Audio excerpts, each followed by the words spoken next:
princípio do devido processo legal, como eu falei no vídeo anterior, é um princípio regente.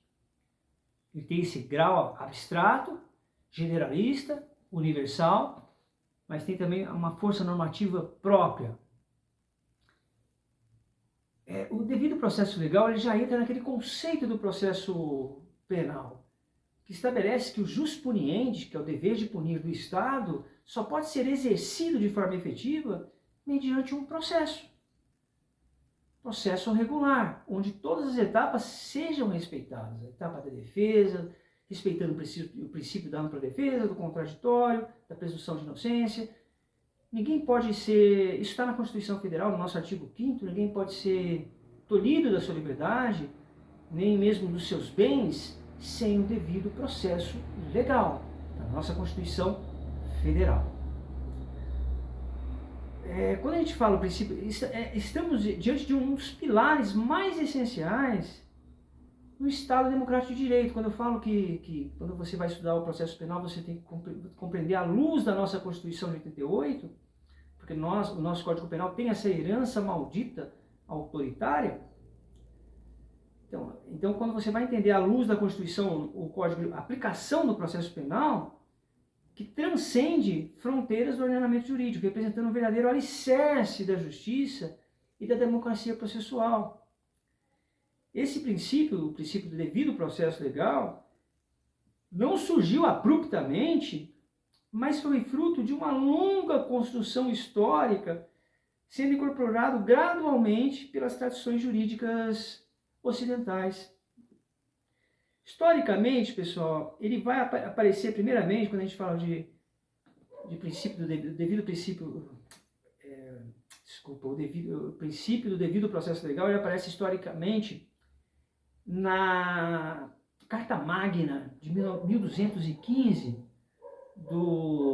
daquele libertário rei João Sem Terra. Foi nesse documento histórico que surgiu a ideia embrionária do princípio, originando expressa por Law of the Land, Lei da Terra. Essa expressão, ao longo do tempo, evoluiu e foi incorporada à construção norte-americana, à construção jurídica norte-americana, especialmente nas emendas, na quinta emenda, surgindo a conhecida cláusula due of process, que é o devido processo legal. Portanto, essa expressão tem etimologia derivada diretamente da expressão inglesa due process of law, devido processo legal, indicando que o processo deve transcorrer conforme as regras previamente estabelecidas pela lei, garantindo justiça, defesa, uma defesa justa, né? Previsibilidade, a proteção contra a arbitrariedade do Estado. O Estado tem uma força, né? Tem uma máquina. No Brasil, o princípio está consagrado expressamente no artigo 5º, inciso LIV. Eu não vou ficar fazendo matemática aqui, que eu sou péssimo em matemática. É 54, é isso, né? Da Constituição Federal. Que assim dispõe: ninguém será privado da liberdade ou dos seus bens sem o devido processo legal. Essa é a letra da lei da nossa Constituição Federal sobre o devido processo legal. Na perspectiva doutrinária, Nutt destaca que o devido processo legal constitui como um princípio regente, obviamente, mas fundamental para o processo penal, afirmando que é a garantia máxima da ordem jurídica democrática, pois impede que qualquer pessoa seja submetida a sanções penais, a cominação de pena, sem o rigor da legalidade do devido processo legal. De um processo, né? As formalidades de um processo, a defesa e etc. Rogério Sanches Cunha também oferece uma leitura importante. O devido processo legal não se limita ao mero cumprimento formal das etapas processuais previstas em lei, mas implica também em respeito absoluto às garantias substantivas, como o contraditório, a ampla defesa e a imparcialidade jurídica. Daí a o juiz de garantias, né, que vem ali para cuidar só da parte pré-processual, que é a parte da investigação, e que vai até o oferecimento da denúncia e começa a ação. Aí entra um outro juiz, mais uma garantia, o juiz da garantia. Assim como é mais uma garantia o princípio do devido processo legal. E dentro desse devido processo legal, a gente tem que ter um juiz imparcial, que é uma garantia também, imparcialidade.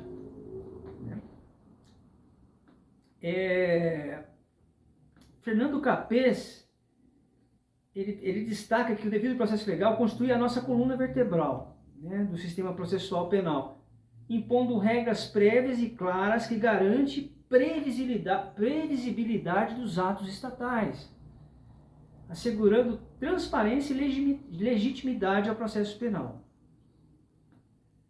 Quanto ao ponto de vista metafórico, o devido processo legal é para o processo que a dignidade da pessoa humana, o fotoprincípio da dignidade da pessoa humana, é para o direito penal. A interpretação é profunda e certeira. Tal frase evidencia que o devido processo legal desempenha um papel equivalente ao da dignidade da pessoa humana no campo penal. Ou seja, o devido processo legal ele traz a mesma garantia para o processo que a dignidade da pessoa humana traz para o penal. É uma frase do professor Zé Carvalho que eu gosto muito. Nesse contexto, pode-se afirmar que todo processo é necessário ser submetido ao crivo do devido processo legal, o crivo da legalidade. O que é o crivo da legalidade? Nada pode ser feito que não esteja na lei. É o princípio da legalidade. Isso é penal, né? Mas trazendo para a leitura do processo penal, do devido processo legal, tudo que for feito dentro de um processo tem que obedecer rigorosamente o que está sancionado nas leis. Está na nossa lei seca que fala, né? Isso significa que todos os temas narrativos construídos no processo, petição inicial, contestação, produção de prova, sentença, recursos, devem necessariamente passar pelo filtro rigoroso da legalidade. Isso que eu quero dizer. Sendo devido ao processo legal exatamente essa garantia indispensável que tais atos... Que atos, pessoal? Estou falando de petição inicial, tudo que envolve um processo. Contestação, produção de provas, sentença, recurso.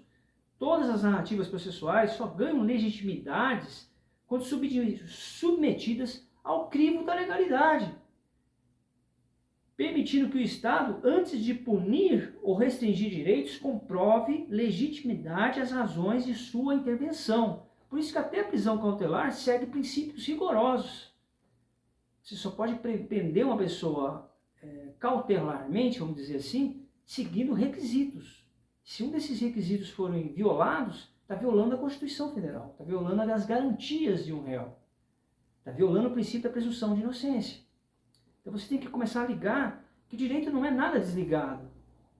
Ele tem, tudo vai se ligando a uma... Principalmente quando a gente está falando de princípio regente, né? Que são princípios abstratos. Então existe um planeta que é o princípio regente, devido ao processo legal, dignidade da pessoa humana, e tem os satélites, ampla defesa, contraditório, que tudo faz parte de uma mesma essência, de uma mesma alma. O professor Rogério Sanches Cunha, eu tenho um respeito por ele, sempre cito ele nos meus vídeos, ele pondera que o princípio do devido processo legal, ele impede a atuação arbitrária dos poderes públicos, exigindo sempre o respeito estrito às formas jurídicas, previamente definidas, as leis. Daí decorre a máxima de que nenhuma punição pode ser legítima sem o respeito absoluto ao princípio regente do devido processo legal, pois sua ausência implica na violação direta da dignidade da pessoa humana. Você vê a conexão que tem, né? A correlação, acarretando a nulidade absoluta dos atos praticados pelo Estado. Por isso o professor Zé Carvalho ele fala uma coisa que eu acho muito especial, que ele diz o seguinte: as pessoas falam, que absurdo, essas garantias para bandido, dignidade da pessoa humana, presunção de inocência, devido processo legal, que absurdo isso, as pessoas falam isso. Mas elas falam quando elas não estão sentadas lá no banco do réu. E se um dia essa pessoa for processada, ela vai querer as garantias para ela. Mas ela quer as garantias para ela, mas não para o próximo. Porque uma hora você pode ser considerado um bandido, um delinquente. Equivocadamente, mas pode ser considerado. E aí? Você não vai querer garantias? Então, uma forma de pensar contra si, quando você não defende as garantias. Por isso, todo e qualquer processo judicial deve obedecer rigorosamente aos parâmetros impostos pelo devido processo legal, que é o tema desse vídeo de hoje. Não somente quando a gente fala do ponto de vista formal, mas principalmente para assegurar a efetiva proteção dos direitos fundamentais. Aí eu acho interessante e inútil quando a gente fala de direito e garantia, né? Direito, pessoal, é uma coisa declarada. Direito à vida é declarado, porque a vida já existia antes da lei, antes do direito. É só declarado. Porque o direito à vida, como Pontes de Miranda fala, é um direito superestatal, que vai além do Estado, é uma coisa que vem antes, anterior à construção. Por isso que ele é declarado, o direito à vida, a igualdade, está no nosso artigo 5º lá. Não, artigo 2º da Constituição Federal. Lá onde começa os direitos de primeira geração. Já garantia é uma coisa constituída. Quando a gente fala de contraditório, devido processo legal, presunção de inocência, ampla defesa, dignidade da pessoa humana, isso é uma coisa constituída. Em que pese já existia antes do direito também, você fala de dignidade? Talvez não. A gente falar no tempo das cavernas não tinha dignidade da pessoa humana nenhuma, né? Mas a vida já existia. Então a vida é um direito. Então quando a gente fala de... O Nutt vai no conceito, na propedêutica do sentido de direito. Direito é uma coisa declarada porque já existia anteriormente. Garantia é uma coisa constituída. Você não tinha presunção de inocência na época da ditadura. Hoje você tem, à luz da Constituição de 88, presunção de inocência. Porque lá, na ditadura, era presunção de culpabilidade. Era um poder insano do Estado em cima das pessoas. Né? Em suma, o devido processo legal é muito mais que um simples... É um princípio regente, não é um simples princípio formal ou procedimental. É, na verdade, a essência ética e democrática e jurídica que permeia a legitimidade de todo ato do Estado. Compreendê-lo como um princípio estruturante do processo é reconhecer que, assim como a dignidade humana protege o indivíduo contra a arbitrariedade penal, o devido processo legal protege o indivíduo das arbitrariedades do direito que lhes são constitucionalmente assegurados no processo. O devido processo legal se divide em duas dimensões. Quais são elas? A dimensão do procedimento, a dimensão procedimental, formal, e a dimensão substantiva, ou material. Então, seriam duas dimensões, formal e material, ou procedimental e substancial. O que é essa dimensão procedimental, pessoal? A dimensão do procedimental ou formal, do devido processo legal, é a observância rigorosa das normas e etapas previstas em lei. A dimensão procedimental assegura que os ritos processuais sejam cumpridos com rigor, garantindo que as etapas do processo judicial sejam observadas para proteger o acusado contra a arbitrariedade e excessos do poder estatal, do Estado. Vou dar um exemplo dessa dimensão. Se o réu é regularmente citado, possibilitando contestar as acusações, apresentar provas, manifestar-se durante toda a instrução, até o julgamento final, o aspecto formal exige a transparência processual e o respeito absoluto às regras previstas em lei. Então, quando falar a dimensão procedimental formal, é o respeito às leis, a aplicação das leis no processo. Então, é uma proteção também. Proteger o acusado contra o Estado. nada desses atos que acontecem no processo pode acontecer arbitrariamente, fora da regulamentação da lei pré-estabelecida. Isso é a dimensão procedimental do devido processo legal. Já a dimensão formal, a dimensão material e substantiva do devido processo legal, que é a segunda dimensão, aqui analisada, busca não apenas garantir o cumprimento das regras, que é o formal, mas vai além.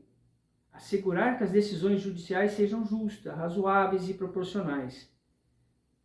Destacando que o devido processo seja substancial, não se limita somente à regularidade formal, à aplicação da lei, mas garante também que as decisões sejam razoáveis, justas, equilibradas, ponderadas, protegendo direitos fundamentais em seu núcleo essencial. Um exemplo prático da dimensão substancial ou material ocorre quando, embora todos os procedimentos formais sejam seguidos corretamente, uma decisão jurídica afronta diretamente princípios constitucionais fundamentais, como a dignidade da pessoa humana ou a razoabilidade.